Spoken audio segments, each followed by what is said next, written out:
So it's running anyway. Okay. Let's get, because that's it. That's better. All right, so, hi, Trevor Cutmore. Now listen, I'm here with Paul Mort. Now many of you might not know him in my network, but look, if you get to know this guy, you need to check him out. I'm going to put his contact details down. But he's a real character, and he's, I would say he's an interrupter. But the truth is, Paul, because people are going to look and they're going to see what you like. But the truth is, what you do, you save people's lives, men's lives. I do. Right? Listen, as much as we laugh and we joke and we laugh our heads off, I've had two good friends who have sadly taken their own lives in the last 2 years. And that's a really sad thing. One 37 and one 49 years old. But the thing is, it's because men typically don't talk about their stuff. Mm-hmm. Come on, tell us. Do you know what, Trevor? I think that sometimes this whole, I'm going to be quite controversial here, mental health awareness means jack shit. Yeah. It means nothing. Because there's no action involved. Yeah. Even talking about it, the problem with men is like, what the fuck am I supposed to say? Yeah. Because then we've also got, you shouldn't hang out with negative people. I know. It's total bullshit. So for me, I think that one of the biggest issues men these days is that they don't feel like they've got any purpose. Yep. So they get the job, they get the house, they build a business, they start the family, and then they start making money. They're like, is this it? Yeah. There's nothing else. So they start becoming what I call like a wandering man. They're kind of wandering through life, kind of getting thrown from pillar to post, and then eventually they're in a place where their only purpose, or their only sense of purpose, is to make it to the weekend, so they can, or to make it to the 2 weeks in fucking Turkey or Tenerife or whatever it is. Yeah. So that's what I think one of the biggest epidemics is. And listen, talking's great, but not if you don't know what to say. And the thing is, Trevor, when you're that low and when you're struggling, you already feel like a fucking liability. Yeah. Like you already feel like a liability. You already feel like you feel like you're getting in the way. So talking to someone about it, especially your close family, you're like, well, I'm just adding to the burden. Yeah. And then you're worried in case the person who you're talking to doesn't know how to deal with it, and your wife doesn't know what to say, and then it's all of a sudden, isolation. that's the different thing. The isolation, then you're done. That's the difficult part of the isolation. So because you were there, weren't you? I was there. December 2014. I stood on the edge of a cliff. Right out. Funny enough, it's directly opposite where I live now, so it's a constant reminder. Yeah. And my wife stood in front of me and she said the words that changed everything, which were think of the kids. The thing is, I said I am thinking of the kids because I was told that I was like, they'd be better off without me. Yeah. And then she said this, and this is what changed everything. She said to me, think about the kids growing up for the rest of their lives. The rest of their lives is those kids whose dad gave up on them, and I wasn't willing to do that. And those when people ask me, like, they ask me if I ever feel like that, and do you know what? Sometimes I do. I'm human. Yeah. The only way I'll ever feel like that again is because I've stopped doing the things that got me out of that hole. Absolutely. It's like someone loses a bunch of weight and stop training. Yeah.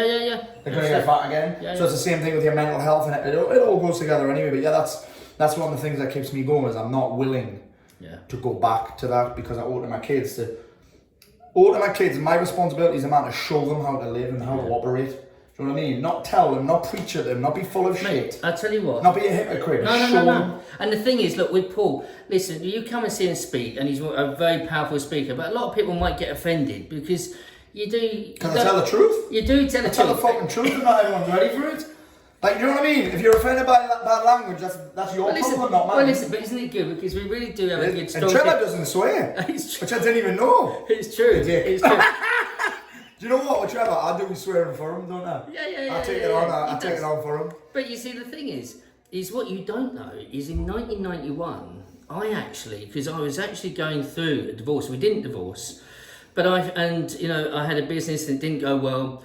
And I felt like I was a failure as a businessman. I felt like I was a failure as a husband. Yeah. And then, failure as a father, because all of a sudden you're going to have to leave the family. Mm-hmm. And I went to work that morning as a chef, and I rode down into Knightsbridge. And on the way back, I actually took my leather biking jacket with me. And when I came back, I sat on Putney Bridge to jump. Mm-hmm. And I sat there, and the stuff that goes through your mind, it is just horrendous. Yeah, well, there's no logic. No, isn't. Because if you think about it, saying these words, I say this to my guys all the time. When you're about to use the words "feel like," it means you're in fucking fantasy land, right? Yeah. Because feel like is like saying should or shouldn't. It's like, what are the facts? Yeah. Like, people say things to me, Paul, I feel like the weight of the world's on my shoulders. I'm like, but it's not, though, is it? No. Or it feels like I'm in the pit, but there's no such thing as it. Or it feels like I'm stuck. Like, but you're not, though, are you? It Yeah, feels yeah. like my heart's going to explode, but it's not, though, is it? Yeah, As soon as you just feels like you're in fantasy land, so I'm like, listen, let's just look at the facts here. Yeah, yeah. You know what I mean? But do you know what I was doing in 1991? What? Not playing with figures. I was 11 years old. You old bastard. Listen, Old enough to be my dad, Trevor. I know, but listen, the truth is that, you know, when men, if you're watching this and you're Dude, we've got a struggling. proper bromance going on here. haven't we? I know. Look. But no, this is true. Listen, if you're struggling, it's funny. The thing with Paul is he's not going to stroke your ego and say, "Oh," he's going to tell you Not the gonna truth. mollycoddle You know, you, yeah. he's going to say, "Get off your backside and do this or do that." Listen, how did I get in contact with you? You can go to paulmort.uk if you haven't already been offended.